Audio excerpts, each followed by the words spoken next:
mbaza nnyo mwenna abantunuulidde era mbaaniriza nnyo ku mukutu guno gwa YouTube ogwaffe ogw'Obwakabaka omutongole kwe mugenda okulabira ebyo byonna ebitukwatako ng'Obwakabaka bwa Buganda. Ekisookera ddala kyendowooza kyeneenyumirizaamu kwe kujja mu bantu ba Buganda okwekubagiza abantu okubeerawo ne bakwata ku ttama ne batuula awo balinde oba bazungu oba baani okujja okubayamba. Nze ndowooza mu bbanga lyonna akamala nga Katikkiro abantu bakitegedde tusobola okwekolera ebintu byaffe. Ndowooza ekyokulabirako ekyamangu ye Masengere eno eri wano. Ekizimbe ekyali kimazeyo n'emyaka 40 kyatandikibwa okuzimbibwa mu 1975 ne kibeera awo ebiwagiwagi n'ebitayimbwa emyaka 4. Ndowooza nti bisingawo naye ebirala nja kuba neekuutidde emyaka dingidi. Ky'ojja okukola ojja kufuna abantu abatalinze obabuuze nti mmwe mulaba biki ebituukiddwako mu myaka egyo 10 nga ow'omutima Mayiga ye Katikkiro bajja bikubuulira. Erinnya lyange nze Kyemba Hassan, nze mukwanaganya w'abavubuka. Tetulina kubuusabuusa nti emyaka 10 gitukoze bulungi nnyo, twagala okwebaza ennyo, twagala obuyiiya, okukola obutaweera. Katikkiro atuyigiriza okukwata ebiseera, tawummula buli kaseera, abeera ku mulimu, amanyi okutunga byakola, kyakola kyonna abantu balina okukimanya. Mukulembeze alina ttiimu kabiriiti, otunda ba ministers bakola nabo ebyo byonna credit kubanga yabakulembera, yabakubiriza, yabakumankuma, yabalungamya okula naffe batuzaamu amaanyi emirimu okutambula. Ssaabasajja Kabaka awangaale, Kyanzuta Mayiga Katikkiro tukwagaliza obuweereza obulungi. Ssaabasajja Kabaka awangaale. Erinnya nze Mulinda Wamala nga n'omuweereza mu Bwakabaka. Nze okwanaganya eby'obusuubuzi n'obwegassi.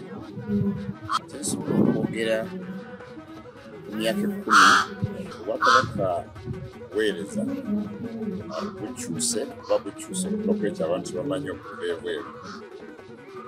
Ku luuyi olw'obulimi nawo olabira ddala nga abantu abangi bajjumbidde mu kulima emmwanyi. Amakampuni gakoleddwa, amakampuni ago gasobola okuleeta emirimu Bwakabaka, ate abantu ne bagikola ate ne batondawo n'emirimu. Ebitongole ebikoleddwa bisobodde okuwa abantu emirimu ate era nga tukyakola ebitongole ebirimu biri ku musingi gwa busuubuzi. Erinnya Kitazi Ddamula, ndi muweereza mutenda w'ekikugu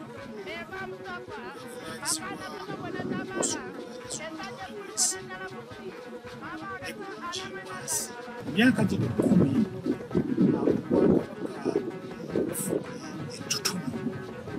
tufunye ettutumu nti eddoboozi lisituse, abantu bongedde okwekkiririzaamu ate nga n'obubonero obulaga ekyo bwe buli bungi. Nja kuggyayoko kimu ekyenjogera eyavaayo etoffaali.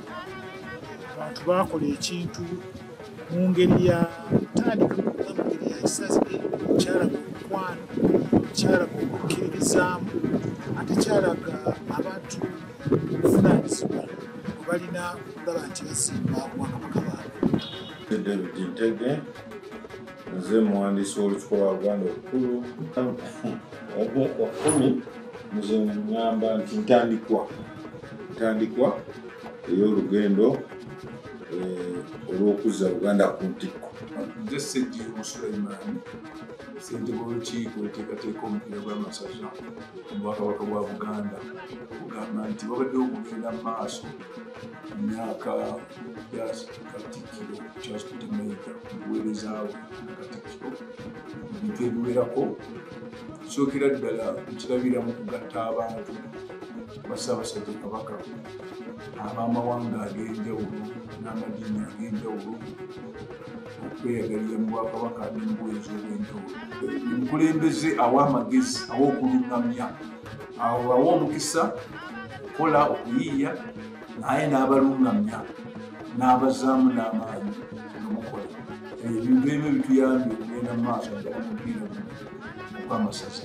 Nze nganze wekitiibwa ono mwenyumirizaamu mwegomba kubanga ensonga ze lwayogera eri abantu tebasigala kyekimu. Mwogezi mulungi ate si kwogera kunyumiza mboozi naye n'okwogera ensonga ddala ezivaayo eziyingira mu mitima gy'abantu ezikyusa endowooza zaabwe.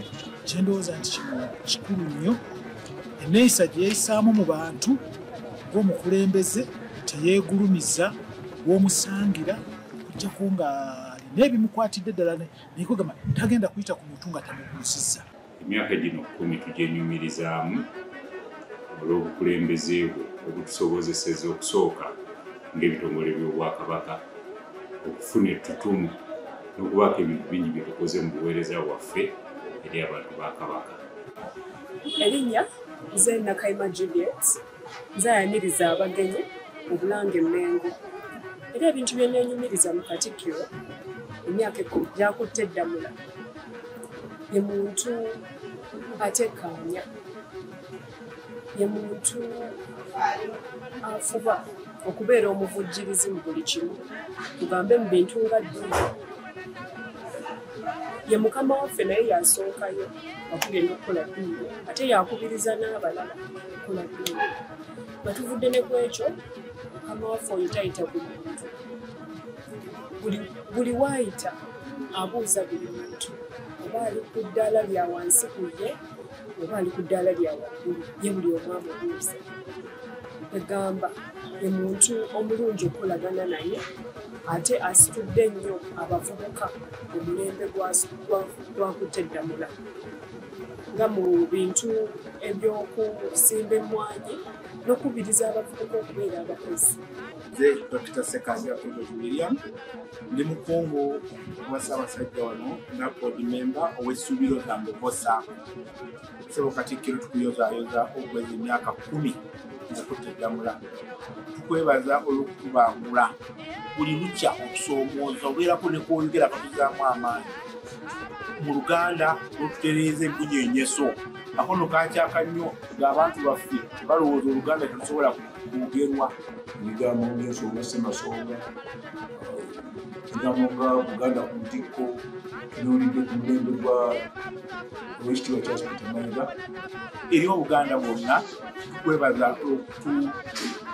olw'okutwagazisa Obwakabaka bwaffe nga ffe Abaganda, ate n'ovaayo n'obeera omuyima w'ebitongole bingi nga buli omu muwa platform akola enteekateeka ate n'akola n'abalala okugitwala mu maaso. Twenyumiriza mu bukulembeze ono era twebaza Ssaabasajja Kabaka omutuwa ng'alina obumanyirivu obwa buli nsonga zonna. Erinnya lyange nze nze mukwanaganya ebya tekinologiya okuweereza emyaka 10 ekya Katikkiro Charles kwongedde nnyo emiganyulo mingi n'okulakulana Bwakabaka. Ebyokulabirako ebyabwako bingi yali bwekyo lubiri mu lulaba luze luyoyootebwa amasomero ganaaganatera okuggibwako eno. Tulabye nga amasomero mangi essomero lyaffe erya Lubiri High tufunye kampasi empya Buloba. Bintu bingi nnyo emyaka 10 biyinza n'okuba nga sisobola kunyumirawo. Okidda mu buweereza ekitongole kya tekinologiya kize kikulaakulana era bw'otuwako ku mbuga enkulu y'Obwakabaka endala kyoleka lwatu kitekinologiya tulikuba bintu bingi nnyo biyinza okuba nga soogeddeeko. Naye Katikkiro mu bufunze akulembedde bulungi, alambise bulungi, ayongedde omutindo ku nkola ey'obwerufu n'okuweereza mu bwesimbu n'okuddaabiriza. Erinnya nze Ronald Matovu era ndi munnamateeka mu ofiisi ya Ssaabawolereza. Myaka 10 akamala byonna atukulembedde bulungi era nebaza beene yamukwasa Ddamula. Mwebaza okukunga Obuganda naddala ffe abavubuka ab'omulembe Omutebi okwenyigira mu federo w'ebikola. Akunze abavubuka okubeera abayiiya, okubeera abakozi okwagala obuwangwa n'obwakabaka era ataddewo enkolagana ennungi wakati w'obwakabaka ne Uganda.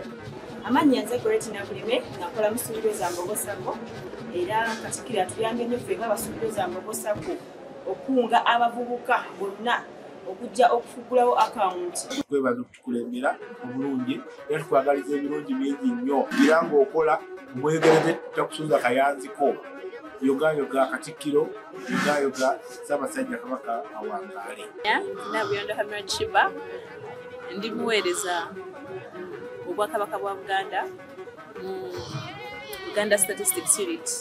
Owekitiibwa Charles Peter Mayiga muntu w'abantu ate bwekituuka kubaweereza akwataganira ddala naffe muntu mulungi nnyo era tusaba Katonda amwongere amagezi.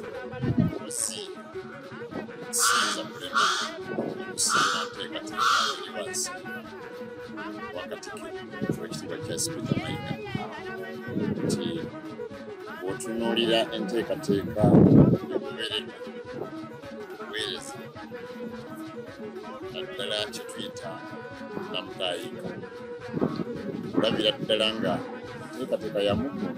Ndi wa mukisa ndi omu ku abo abavubuka ababaddewo nga Katikkiro atandika obuweereza bwe ate ndi omu ku abo abayise mu ngalo ze. Charles Mayiga Katikkiro tukwagaliza obuweereza obulungi. Ssaabasajja Kabaka.